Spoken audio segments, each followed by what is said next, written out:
Hello, creative writing students. I am here at Three Falls. You probably know where that is because we're talking about nature poetry this week. We're going to do some nature poetry this week. And so that's why I'm here at Three Falls, to be in some nature, about the best nature I can be right here that's close. But this is going to be the start of your poetry portfolio. And the first poem that I'd like you to write in your poetry portfolio is your nature poem. And with your nature poem, I want you to find metaphors and similes, personification in nature, use some alliteration as well. Just be inspired by your natural surroundings. So for instance, big time metaphors that you see around here, a lot of them are in Zion. Zion has a lot of metaphorical names, like the Watchman, like the Three Patriarchs, like Angel's Landing, like the Great White Throne, the Towers of the Virgin. Okay, they are metaphorical because, according to those who named them, these formations look like their names. Especially the Watchman, being there at the south entrance of the park. It's as if it guards the entrance of Zion, for instance. And here in Three Falls, we have some, obviously a literal name, Three Falls. When a rain comes, there are literally three falls in this wash. But there could be, other names. You can't see very well, but there is a rock sticking up there at the top. We could call that something like the Sentinel, like the Watchman, Guardian, something like that. That would be a good metaphorical name for it. I don't know if it even has a real name. All we know is this place is called Three Falls. But I want to read you a couple excerpts from some nature poems. This one is particularly interesting because it is written by the first chief ranger of Zion National Park in the 1920s. His name was Donnell Jolly. He says, and I'll just read a couple of things here. It says, "The Great West Temple stands alone near the entrance to the park. Its massive sandstone brilliance enthralls you until dark.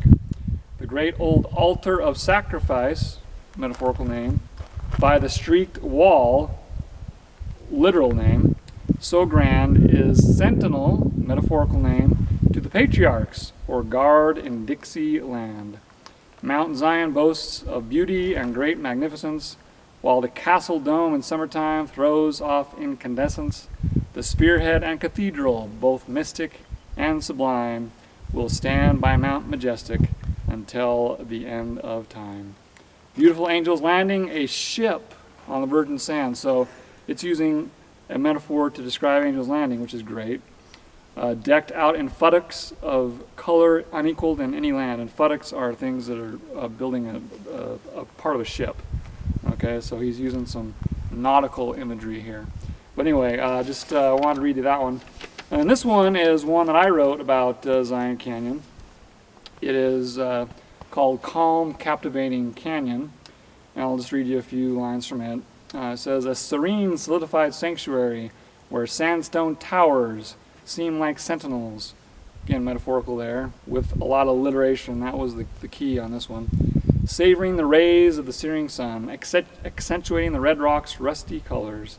The lazy leaves, logs, and lichens lurk in luminous layers, creating clear clumps and clusters, clouding the green grass growing in between." So you can use some metaphors and some alliteration and similes. Something is like something, like Donnell Jolly saying that the Angel's Landing is like a ship in the virgin sand, obviously referring to the Virgin River. Okay, so wax poetic, wax metaphorical. Use similes, use personification, use alliteration. Please make your nature poems interesting. Be inspired by the world around you. And what I encourage you to do on this nature poetry nature poem that you're going to write is to print off one of those packets that I have attached to the Canvas assignment link and go on a little nature walk, even if it isn't just in your neighborhood, and notice things that the activities are telling you to notice, and do a little writing on that. Kind of fun. So that's your nature poem. And then the next one I'm going to get to is kind of fun, and it's your everyday poem.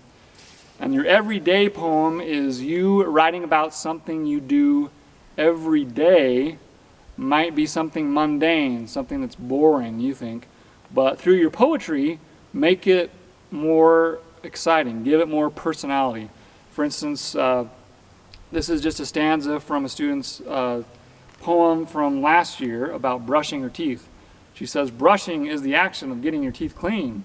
It's great to feel the hard tassels against your teeth." So pretty descriptive on the brushes. "Toothbrushes can range from yellow to red to green.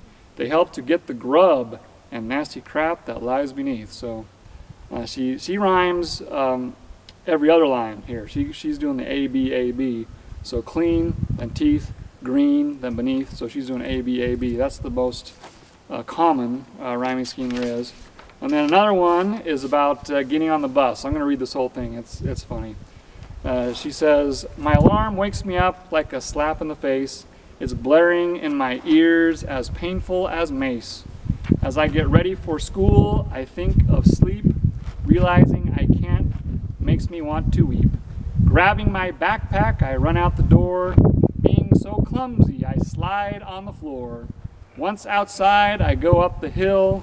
So angry at school, I'm ready to kill. Now comes a sound I dread most of all. The bus driving on the ground. What I hate about fall." So she's got a rhyme scheme down. She's got, obviously, she's got 2-line stanzas called couplets that each line rhymes with each other. So face, mace. And then she's got a quatrain, a 4-line stanza at the very end that goes A, B, A, B. But anyway, see what I'm talking about everyday things that you do. Make them more exciting, give them more character to your poetry. So this week I want you to work on these 2 poems, your everyday poem and your nature poem. And you're not going to turn them in yet though. They're going to be part of your poetry portfolio. And your poetry portfolio is going to be 4 different poems.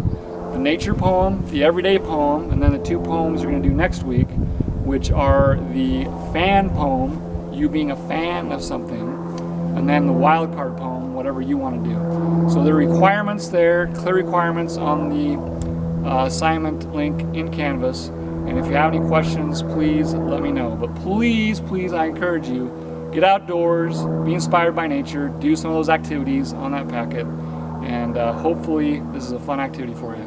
So see you all next week. Thank you.